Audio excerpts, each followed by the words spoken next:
تو تھوڑے بہت وہ جو انہیرٹ کی میری والدہ نے پراپرٹی، اس کے تھرو تھوڑا بہتر ہوئے، اور میں نے تو جو کچھ کیا وہ خود ہی کیا، کسی سے کبھی تقاضا نہیں کیا کہ یار مجھے یہ دے دیں یہ کر لیں. So now it's way better, it's the best that we have ever been into. مجھے پتا That's what I can say. اگر آپ ٹریک بیک کریں تو یہ اگر میں اس کی تجزیہ کروں کہ کیا یہ ممکن ہے کہ جو انیشل مشکل حالات تھے، اس میں فیملی کا ٹربل ہو، اس میں اکنامک ایشوز ہوں، انہوں نے بھی کہیں نہ کہیں وہ بیج ڈالے کہ اب آپ کو انسٹیٹیوشنلائز چیزیں اتنی اچھی نہیں لگتی، جس طرح چیزیں چل رہی ہیں وہ اچھی نہیں لگتی؟ بالکل جی، وہ سارے کا سارا سیکرٹ ہی وہاں پر ہے. اگر میں یہ کہوں کہ میری جو نفسیات ہیں اس میں میرا جو ماحول ہے جس میں میں بڑا ہوا ہوں، یا پھر جو سراؤنڈنگز ہیں ان کا حصہ نہیں ڈالا انہوں نے، تو بالکل غلط ہوگا. کیونکہ اگر میرا شروع سے کوئی تلخ ایکسپیرینس نہ ہوتا اس معاشرے میں رہنے کا، اور مجھے اتنی محبت ملی ہوتی بچپن سے کہ ہر کوئی جو میرے آئیڈیاز ہیں اس کو ویلکم کر رہا ہے، اور مجھے بہت شیلٹر کر کے رکھ رہے ہیں، میرے اوپر کوئی پریشر نہیں ہے، مجھے کوئی ٹینشن نہیں، کوئی ڈپریشن نہیں، کوئی اسٹرگل نہیں کرنی، تو میں کبھی بھی کسی بھی انسائٹ فل چیز کی طرف وہ پرکشش لگتی ہی نہ مجھے. تو اپنے مسائل کو حل کرنے کے لیے ہاتھ پاؤں تب مارتا ہے انسان انٹلیکچولی جب اس کے مسائل ہوں اس کی زندگی میں گمبھیر، اس کے راستے میں کھڑے ہوں. اگر تو ہوں ہی نہ تو پھر آپ کو اتنے شیلٹرڈ انوائرمنٹ میں جو بچے پیدا ہو کے آگے بڑھتے ہیں وہ بڑے سادی سی شخصیت ہوتی ہے، اور اس میں کوئی بھی ایسی چیز نہیں ہوتی جو کہ آپ کو یہ لگتا ہو کہ یار یہ کچھ مختلف ہے. تو میں سمجھتا ہوں کہ سفرنگ، یہ ساری جو آپ کو کہانی سنائی ہے اس کا مقصد یہ نہیں کہ کوئی سیلف پیٹی کو اسرٹ کرنا یا لوگ مجھے یہ کہیں کہ کتنا یار برا ہوا ہے تمہارے پاس، بالکل نہیں. اس کا پوائنٹ یہ ہے کہ اگر آپ کو یہ سب مل رہا ہے تو اس کے بعد میں آپشن آپ کے پاس ہے کہ اس سے بنانا کیا ہے. آپ نے کیا آپ نے یہ بنانا ہے کہ میرے ساتھ بہت برا ہوا، یہ معاشرہ بہت برا ہے، لوگ کسی کی پرواہ نہیں کرتے، میں درد دل رکھوں گا لوگوں کے لیے اور میں ان کے لیے اچھا بھلا کروں گا؟ یا پھر آپ نے یہ اخذ کرنا ہے کہ یہ جو میرے تجربات ہیں سارے، یہ جو تلخی میں نے دیکھی ہے ساری، اب اس کے تھرو میں نے اس کو اپنی اسٹرینتھ میں کنورٹ کیسے کرنا ہے؟ تو وہ سفرنگ کو گریٹنس میں کنورٹ کرنے والی جو فلسفہ ہے مجھے سب سے بہترین لگا بھی اسی لیے میں لوگوں کو کہتا بھی ہوں کہ اپنی شخصیت اور اپنی نفسیات کے مطابق اپنی زندگی کے فلسفے کا انتخاب کرو. اگر آپ کا تجربہ اور ہے، اور تو پھر آپ شاید آپ کو نیچے نہ پسند آئے، یا کانٹ نہ پسند آئے، یا روسو نہ پسند آئے، یا مارکس نہ پسند آئے، تو اگر میرا تجربہ ہی وہ نہیں ہے تو پھر مجھے اسی قسم کا فلسفے کا انتخاب کرنا پڑے گا. لیٹس سے کہ میں بچپن سے بہت امیر ہوں اور میں نے ہمیشہ غریب لوگ، بھکاری لوگ سگنل پر ہی دیکھے ہیں، یا میں نے کبھی مزدور دیکھا ہی نہیں، تو بہت بڑا چانس ہے کہ میں مارکسسٹ بن جاؤں.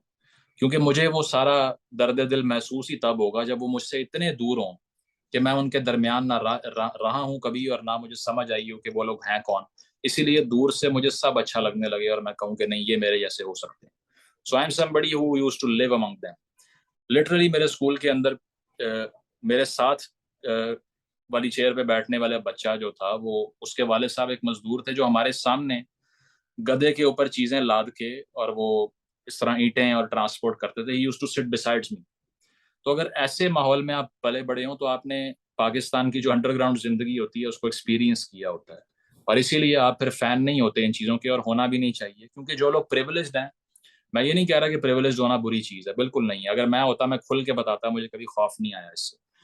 تو وہ یہ ہے کہ جو پریویلیجڈ ہیں ان کا مسئلہ یہ ہے کہ وہ اس طرح کے لوگ جو کہ ان جگہوں پر رہ رہے ہیں، سفر کر رہے ہیں دن بدن، اور جو پیریفریز میں ہے، جو کوئی پشتون ہے، کوئی بلوچ ہے، کوئی گلگتی ہے، کوئی مہاجر ہے، کوئی اردو اسپیکنگ ہے، ان کو نہیں پتا کہ ان کے تجربات کس طرح کے ہیں. تو میں اسی لیے میرا دل بھی کرتا ہے کہ میں ان لوگوں کی بات کروں جو ایکسیپشن ہے، یعنی کہ جو میجورٹی میں نہیں ہے.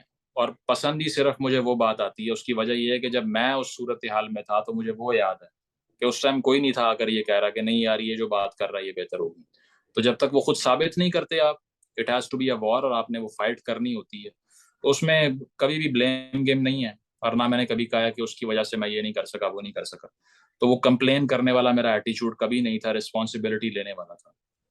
میں کوشش کروں گا کہ ہم زیادہ اس پہ بات نہیں کریں، ظاہر ہے جو چیزیں تلخ تھیں وہ رہ گئیں، لیکن اس میں ایک آخری چیز مجھے یہ بتائیے کہ جو بچپن کے اسکارز ہوتے ہیں، چاہے آپ انہیں اسکار کی طرح ٹریٹ نہ بھی کریں، جو اس طرح کی مشکلات ہوتی ہیں، آپ کو لگتا ہے کہ وہ آپ کی زندگی میں خود حل ہو سکتی ہیں کبھی، یا پھر وہ دے لیفٹ اے مارک اور وہ ہمیشہ رہیں گی کہیں نہ کہیں؟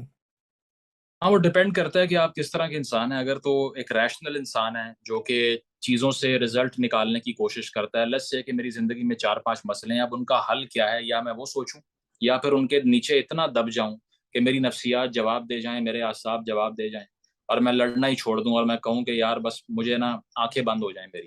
میں نے دیکھا ہے کہ 90% میرے دوست بھی اور لوگ بھی، ان کو اسکیپزم کا بہت بڑا مسئلہ ہے. یعنی کہ جہاں مسئلہ ہو وہاں سے بھاگ جاؤ، فیس نہ کرو اپنے فیئر کو کبھی بھی.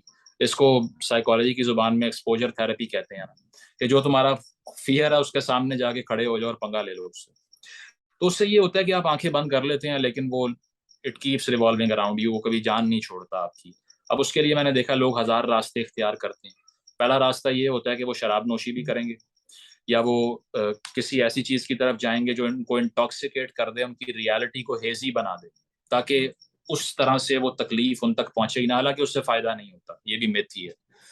دوسرا راستہ یہ ہے کہ وہ اتنے ڈاگمیٹک ہو جاتے ہیں کہ وہ سمجھتے ہیں کہ ہماری یہ ساری سفرنگ ڈیوائن انٹرونشن کی وجہ سے ہے، کیونکہ ہم کچھ ایسا غلط کر رہے ہیں کہ ہمارے اوپر ایسی شامت ہے اعمال کی.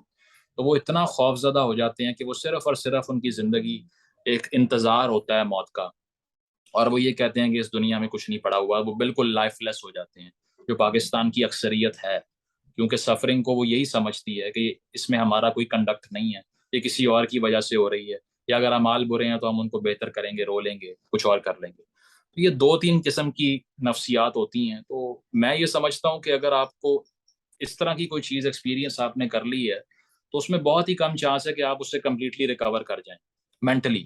لیکن ایسا نہیں ہے کہ آپ اس کی وجہ سے کوئی بڑے انسان نہیں بن سکتے. میں تو سمجھتا ہوں بڑا انسان بنتا ہی وہ ہے جس نے سفرنگ دیکھی ہوتی ہے، کیونکہ ایک کاؤنٹر نیریٹو زندگی کا وہ اس کی اینک لگا کر سوچتا ہے. اس نے وہ دیکھا ہوتا ہے راک باٹم، سب سے نیچے بیٹھ کر، کہ وہاں زندگی کیسی ہے. تو میں تو جتنے عظیم لوگوں کو پڑھنے کی کوشش کرتا ہوں سب نے اتنی مار کھائی ہوتی ہے کہ حیران ہوتا ہوں کہ یار یہ کیا سین ہے، مطلب اتنی سفرنگ ضروری ہے کیا کچھ گریٹنس کے لیے؟ تو ہماری تو کچھ بھی نہیں ہے اس کے آگے، جس طرح کی اور لوگ میں دیکھتا ہوں کہ وہ ہو گئے ہیں. لیکن یہی ہے کہ اس طرح کے مسائل آپ کس حد تک حل کر سکتے ہیں وہ میٹر کرتا ہے. تو میں سمجھتا تھا کہ طاقت سے یہ تمام مسائل حل ہو سکتے ہیں. اگر میں پاور ایکوائر کر لوں اس معاشرے کے اندر تو میں انہی شارکس میں سے ایک بن جاؤں گا جو کہ مجھے کھا سکتے ہیں بڑے ہو کر. کیونکہ اگر میں کسی اسپتال میں گیا ہوں، لیس سے میں نے دیکھے ہوئے ہیں اس طرح کے سینس کے، ایک مرتبہ بہت کنڈیشن خراب تھی کچھ سالوں میری، تو ہیلتھ ایشوز بھی کافی رہے تھے. تو میں جنا اسپتال میں چلا گیا لاہور کے، اور وہاں جہاں مجھے لٹایا گیا بستر پہ، میرے بستر کے ساتھ ایک خاتون لیٹی ہوئی تھی کیونکہ بیڈ نہیں تھا. اور جیسے میں چڑھا ہوں اس بیڈ کے اوپر تو میں نے نیچے دیکھا اور نیچے خون، اتنا زیادہ خون گرا ہوا تھا میری آنکھوں کے سامنے، کیونکہ وہاں پر کوئی میکانزم نہیں ہوتا سرکاری اسپتالوں میں. اور میرا تقریباً پاؤں آنے لگا تھا اس کے اوپر. مجھے آج بھی وہ یاد ہے کہ مجھے بھول گیا کہ مجھے کیا ہوا ہے. اور میرے ساتھ ایک اور خاتون لیٹی ہوئی ہے، اس کو ڈرپ لگی ہوئی ہے، زمین پہ خون پڑا ہوا ہے، گندی چادریں ہیں. اس کے اوپر لیٹ کے میں نے یہ سوچا کہ اگر میں ساری زندگی عام انسان رہا نا تو یہ ریاست مجھے کھا جائے گی. اس کی وجہ یہ ہے کہ یہاں پر ریاست سے کوئی بات منوانی ہے نا، تو یا تو آپ کے پاس طاقت ہونی چاہیے یا منوپلی اینڈ وائلنس ہونی چاہیے. اس کے علاوہ آپ کو کچل دیا جائے گا. اکثر جگہوں پر جانا تو پولیس والوں نے روک لینا، ہیوملیٹ کرنا کہ بائک پر 3 لوگ بیٹھے ہوئے گلی سے نکلنے کے لیے، اور وہ پیسے مانگتے تھے. ایک دفعہ رمضان میں ہمیں افطاری مانگنے کے لیے پولیس والوں نے روک لیا اور انہوں نے کہا ہم نے افطاری کرنی ہے، پیسے دیں. ہماری جیب سے 20 روپے بھی نکلوا لیے. کالج کی بات کر رہا ہوں. یونیورسٹی میں تھے تو وہاں پر جمعیت والے آ جایا کرتے تھے.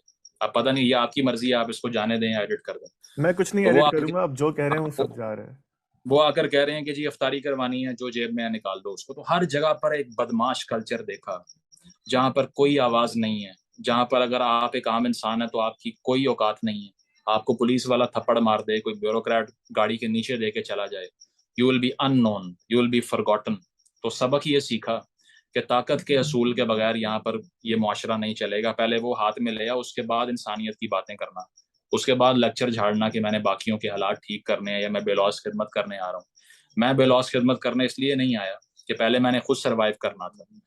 تو وہ جو طاقت کا اصول تھا، جو ول ٹو پاور کی فلسفی تھی، جو مجھے نیچے کی فلسفے نے دی، اور مجھے وہاں سے نظر بھی آئی کہ یہ طریقہ کار ہے، تو اس کا رزلٹ اتنا بہترین رہا کہ جتنے اسکارز تھے اس سے اپوزٹ پاور میں نے اتنی کریٹ کی کہ جن کو اسکارز نہیں بھی تھے وہ بھی رش کرنا شروع ہوں گے شاید. یہ سوچا. تو یہی ہے کہ وہ، اسی لیے میں لوگوں کو بھی یہی کہتا ہوں کہ اگر آپ نے اس جیسے معاشرے میں جو اسٹیٹ آف نیچر ہے، اگر تو آپ مغربی معاشرے میں رہتے ہیں تو آپ کا ID کارڈ ہی آپ کے حقوق کا جو ہے نا وہ ایک سرٹیفکیٹ ہے کہ آپ کو ملیں گے ہی ملیں گے. اگر آپ کینیڈین سٹیزن ہیں، برٹش سٹیزن ہیں، تو وہ آپ کو مس ٹریٹ کر ہی نہیں سکتے because you are one of those people جو کہ ریاست کی رسپانسبلٹی یہ خیال رکھنا یہاں پر نہیں ہے. تو اسی لیے یہاں پر لوگوں کو بھی یہ کہتا ہوں میں کہ سب سے بنیادی چیز جو ہے وہ طاقت کا اصول ہے، اور اس کے پیچھے جائیے، اس کے بعد کچھ سوچیے.